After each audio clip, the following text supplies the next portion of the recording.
인도하여 주옵소서. 예수님의 이름으로 기도합니다. 아멘. 말씀은 출애굽기 1장 15절부터 22절 말씀입니다. 출애굽기 1장 15절부터 22절까지 구약 82페이지입니다. 15절부터 합독하여 드리겠습니다.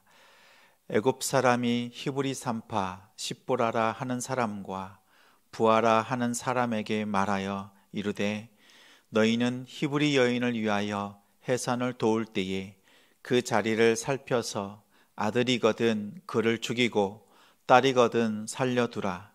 그러나 산파들이 하나님을 두려워하여 애굽 왕의 명령을 어기고 남자 아기들을 살린지라. 애굽 왕이 산파를 불러 그들에게 이르되 너희가 어찌하여 이같이 남자 아기들을 살렸느냐. 산파가 바로에게 대답하되 히브리 여인은 애굽 여인과 같지 아니하고 건장하여 산파가 그들에게 이르기 전에 해산하였더이다 하매 하나님이 그 산파들에게 은혜를 베푸시니 그 백성은 번성하고 매우 강해지니라. 그 산파들은 하나님을 경외하였으므로 하나님이 그들의 집안을 흥왕하게 하신지라. 그러므로 바로가 그의 모든 백성에게 명령하여 이르되 아들이 태어나거든 너희는 그를 나일강에 던지고 딸이거든 살려두라 하였더라. 오늘 말씀의 제목은 하나님께 쓰임받고 싶습니다. 하나님께 쓰임받고 싶습니다라는 제목으로 말씀 전하겠습니다. 가장 이른 시간, 하나님께서 가장 기뻐하시는 시간에 하나님을 예배하는 우리 성도님을 우리 주님의 이름으로 사랑하고 축복합니다. 이제 우리 4월 어제부터 새벽 큐티를 출애굽기로 시작합니다.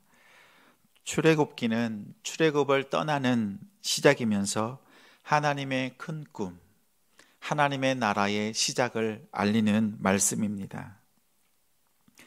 나라라면 세 가지가 필요합니다. 먼저는 백성이 있어야 합니다.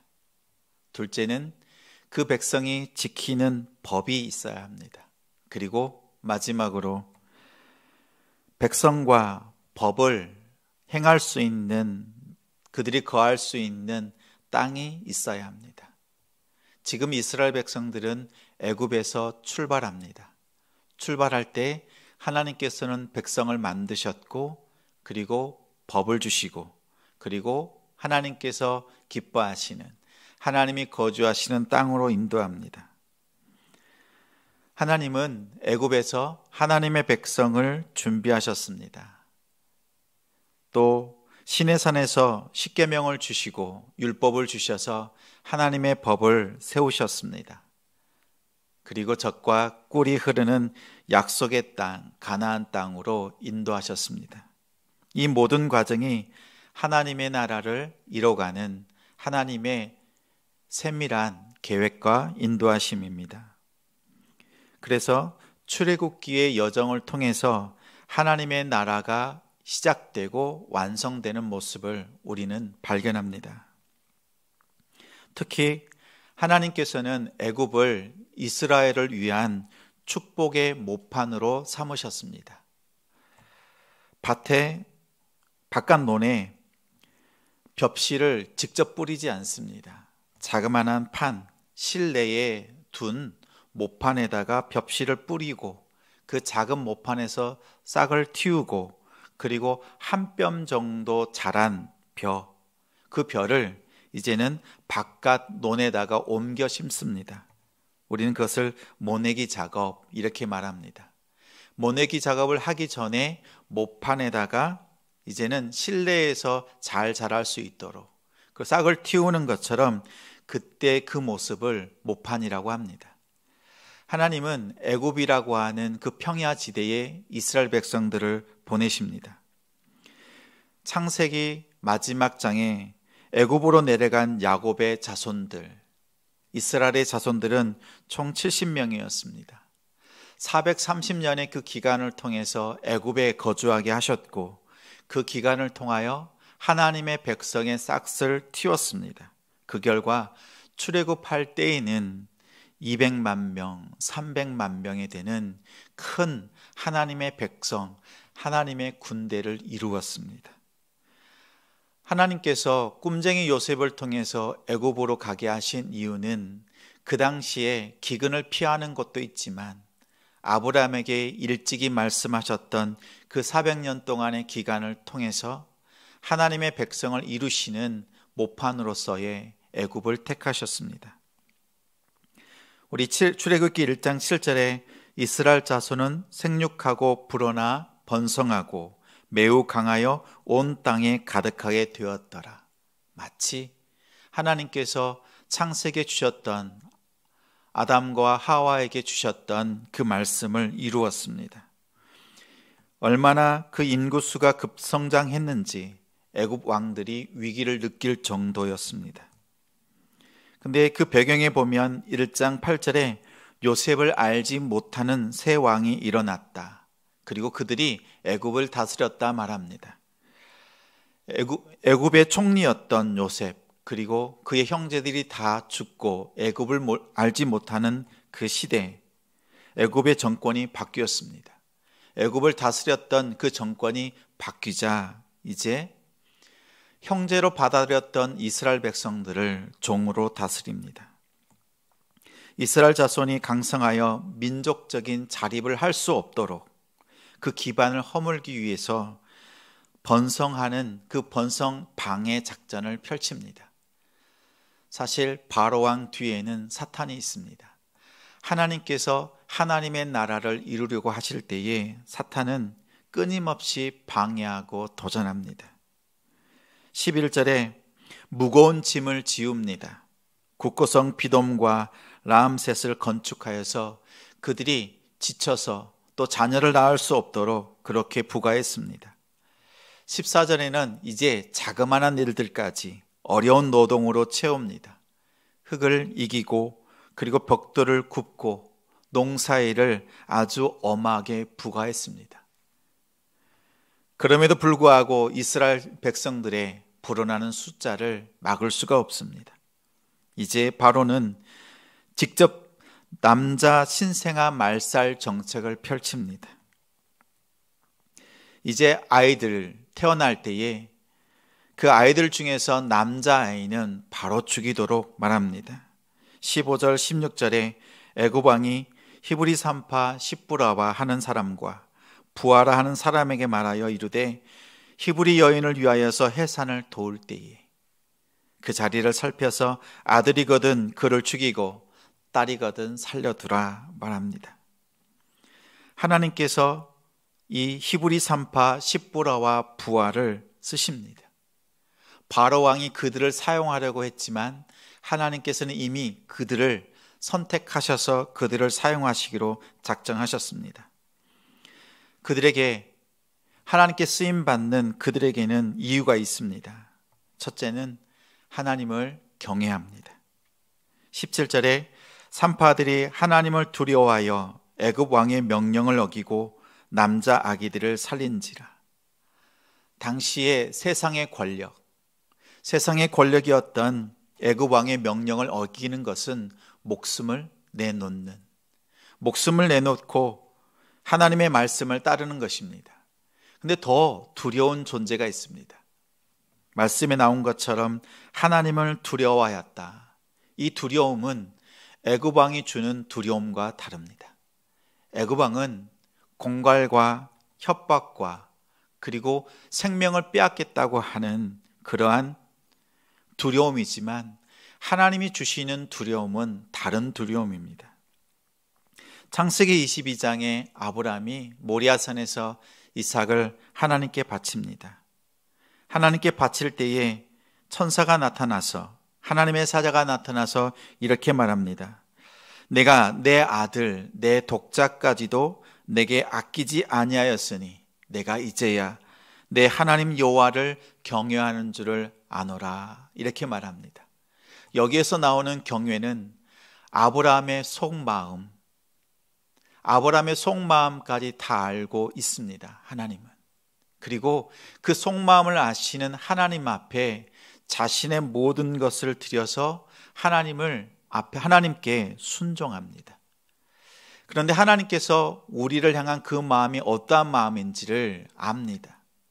하나님이 이삭을 바치라고 하실 때에는 이삭을 빼앗겠다고 하는 그 두려움을 주시는 것이 아니라, 이삭을 바치라고 하실 때에는 하나님의 그 사랑과 부활의 소망을 주시는 그 분인 것을 압니다.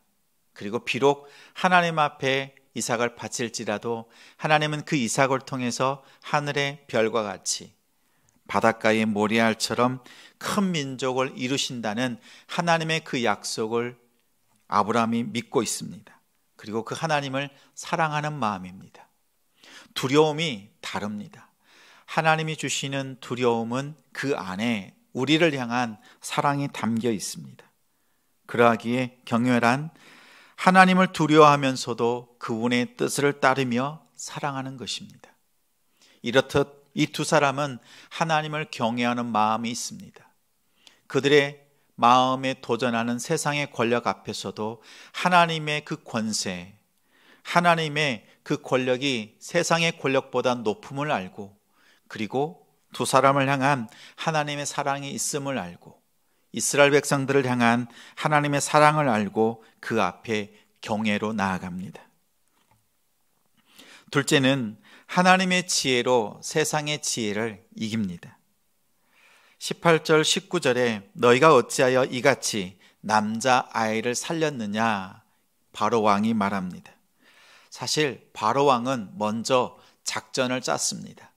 세상의 지혜를 짰습니다. 10절에 먼저 이렇게 말합니다. 우리가 그들에 대하여서, 지금 이스라엘 백성들이 번성하고 그리고 하나님의 나라를 이뤄가는 그 모습을 보면서 바로 왕이 말하기를 우리가 먼저 지혜롭게 행동하자, 이렇게 말했습니다. 그 지혜는 이스라엘 백성들을 탄압하고 이스라엘 백성들을 이제 핍박하겠다는 뜻이었습니다.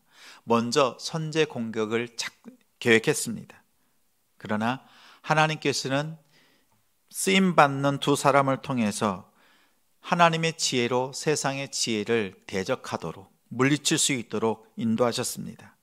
19절에 산파들이 바로에게 대답하되 히브리 여인은 애굽 여인과 같지 아니하고 건장하여 산파가 그들에게 이르기 전에 해산을 합니다, 이렇게 말합니다.